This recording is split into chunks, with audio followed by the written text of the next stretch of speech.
नमस्कार मित्रों, मेरे स्पिरिचुअल कनेक्ट पर आप सभी लोगों का हार्दिक अभिनंदन है। मित्रों, आज मैं आप लोगों को श्री कर्माबाई जी के बारे में, कर्माबाई का खिचड़ो बहुत प्रसिद्ध है, वो कैसे खिचड़ी खिलाती थी भगवान जी को, तो उनके बारे में बताने वाली। मित्रों, ये बिल्कुल ये अद्भुत संत होती हैं। इनको क्या है ना, भगवान को अपने बच्चे के जैसा ही इन्होंने माना और उनको ये अनुभव होता था कि भगवान भूखे हैं, बालक रूप है इनका, तो इनको खिलाना चाहिए समय से। तो वो बगैर नहाए धोए ही खिला देती थी। इतनी मतलब मातृत्व भाव इनका बहुत जागृत था और भगवान को बालक के रूप में इन्होंने देखा था, तो उनके बारे में बताने वाली मित्रों। और उससे पूर्व एक अनुरोध है आप लोगों से, यदि मेरे स्पिरिचुअल कनेक्ट आप लोगों ने सब्सक्राइब ना किया हो तो सब्सक्राइब कर लीजिए मित्रों, और ज़्यादा से ज़्यादा लोगों को शेयर भी कीजिए। यदि अच्छा लगे तो इसको लाइक की बटन भी क्लिक कर दिया कीजिए मित्रों। इससे मनोबल बढ़ता और मन करता है कि और अच्छे अच्छे वीडियो ला करके आपके सामने रखें, जिससे आप लोगों को भी भक्ति की प्राप्ति हो, ज्ञान की प्राप्ति हो, और अपने देश में विदेश में कहीं भी कोई संत हुआ है, भक्त हुआ है, तो उसके बारे में जानना भी जरूरी है। इससे क्या होता है ना, श्रवण भक्ति प्रथम भक्ति श्रवण भक्ति है, तो इससे भक्त और भगवान की महिमा का जब हमें पता होगा ना, तभी तो हमारी भक्ति बढ़ेगी। बोला भी गया ना, जाने बिनु न होई प्रतीति और बिन प्रतीति होई नहीं प्रीति। अब तक आप जब तक किसी के बारे में नहीं जानेंगे तो उससे प्यार कैसे होगा। मार्केटिंग जैसे आजकल वस्तुओं की हो रही है, स्थान की हो रही है, लोग कहते हैं ना ये स्थान बहुत अच्छा है, तो इसकी मार्केटिंग हो रही है, हर माध्यम से है, यूट्यूब का माध्यम है, और भी तमाम ऐड वगैरह आया करते हैं कि ये देश ऐसा है, ये जगह ऐसी है, तो जाओ। तो भगवान और भगवान के भक्तों की भी तो मार्केटिंग होनी चाहिए, जिससे निष्ठा जो है जागृत हो, भक्ति बढ़े, सद्भावना जो है पैदा हो। तो इसलिए भगवान के भक्तों की भी मार्केटिंग होनी ही चाहिए। तो चलिए मित्रों, हम लोग शुरू करते हैं माँ कर्मादेवी के बारे में। कर्माबाई जो है बहुत ही विलक्षण और भगवत प्राप्त भक्ता थी, जो कि भगवान आकर के स्वयं उनकी खिचड़ी खाते थे। तो सुनिए मित्रों, श्री कर्मा जी नाम की एक भगवत भक्त देवी श्री पुरुषोत्तमपुरी में रहती थी। इन्हें वात्सल्य भक्ति अत्यंत प्रिय थी। ये प्रतिदिन नियम पूर्वक प्रातःकाल स्नानादि किए बिना ही खिचड़ी तैयार करती और भगवान को अर्पित करती। प्रेम के वश में रहने वाले श्री जगन्नाथ जी भी प्रतिदिन सुघर सलोने बालक के वेश में आकर श्री कर्मा जी की गोद में बैठकर खिचड़ी खा जाते।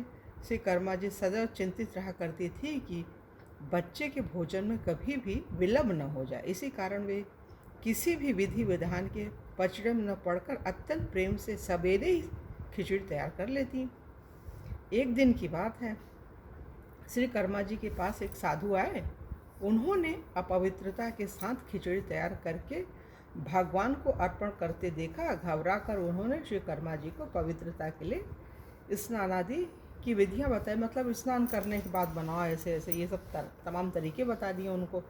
भक्तिमती श्री कर्मा जी ने दूसरे दिन वैसा ही किया, पर इस प्रकार खिचड़ी तैयार करते उन्हें देर हो गई। उस समय उनका हृदय रो उठा। मेरा प्यारा श्याम सुंदर भूख से छटपटा रहा होगा। श्री कर्मा जी ने दुखी मन से श्याम सुंदर को खिचड़ी खिलाई। इसी समय मंदिर में अनेकानेक घृतमय पकवान निवेदित करने के लिए पुजारी ने प्रभु का आवाहन किया। प्रभु जूठे मुँह ही वहाँ चले गए। पुजारी चकित हो गया।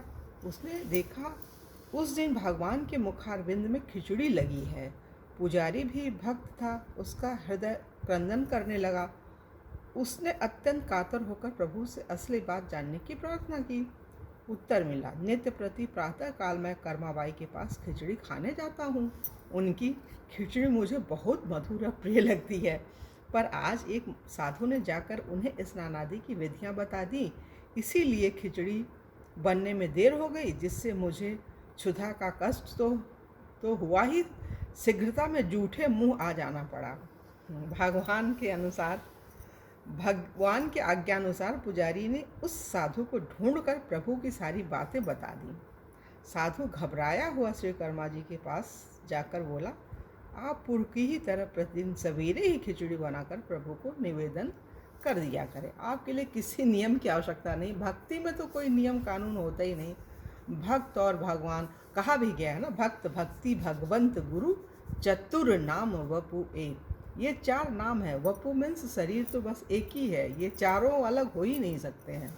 भक्त भगवान भक्ति वो तो अनन्य है, एक दूसरे से बिल्कुल जुड़े हुए हैं, रह ही नहीं सकते हैं। ये अनुभूति भगवान जब हमको दे रहे हैं, तो जो लोग अनन्य भक्त हैं बिल्कुल रह नहीं सकते हैं। और बात भी सही है, ये जो हम कथा बोल रहे हैं भक्तमाल की, इससे भी अधिक प्रिय हमें लगता है मित्रों भगवान की कथा किसी संत के द्वारा सुनना। लेकिन ठीक है, ईश्वर की लीला है, वो बुलवा रहे हैं, बोल रहे हैं।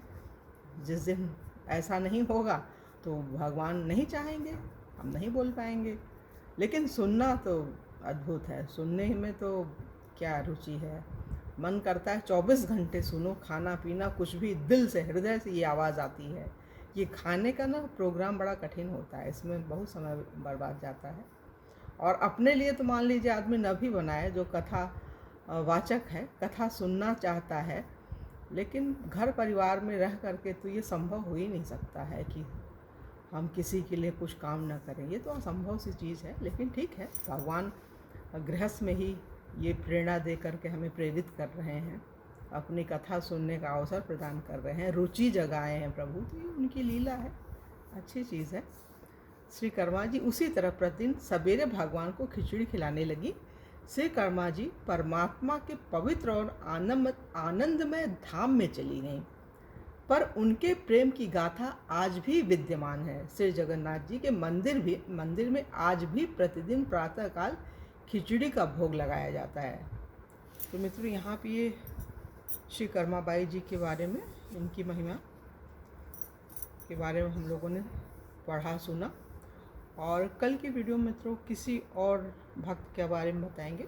तब तक के लिए जय हिंद, जय भारत, ओम शांति, ओम शांति, ओम शांति।